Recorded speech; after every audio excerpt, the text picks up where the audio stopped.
So ఈ వీడియోలో Deccan 24/7 opinion polls, so ఈ సంస్థకు సంబంధించిన సర్వే రిపోర్ట్ చూద్దాం. వీళ్ళు వచ్చేసరికి చాలా డిస్క్రిప్టివ్గా చేశారనమాట. శాంపిల్ సైజ్ వచ్చేసరికి 8,75,692 శాంపిల్స్ తీసుకున్నారు ఓవరాల్గా ఏపీ, ఆంధ్రప్రదేశ్ మొత్తం. బట్ యావరేజ్గా అసెంబ్లీకి వచ్చేసరికి 4,500 శాంపిల్స్ తీసుకున్నారు. ఓట్ షేర్ చూసుకుంటే others 6%, Janasena 12%, BJP 2%, TDP 32%, YSRCP 48%. So కూటమి పర్సంటేజ్ చూస్తే 34, 36, 46. సో 46% టీడీపీకి ఉంటే 48% వైసీపీ, అంటే 2% ఓట్ షేర్ డిఫరెన్స్ ఉంది.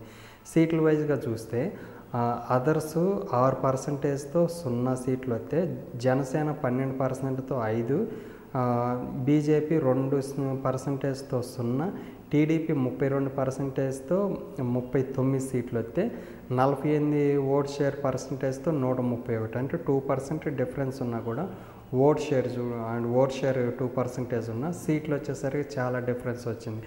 సో ఓవరాల్గా డెక్కన్ 24/7 ఒపీనియన్ పోల్స్ చూసుకుంటే ఈ సంస్థ వైఎస్ఆర్సీపీకి ఇచ్చింది 48% ఓట్ షేర్తో 131 వస్తే, 46 ఓట్ షేర్తో కూటమి అయితే మొత్తం 44 సీట్లకు మాత్రమే పరిమితమైందన్నమాట.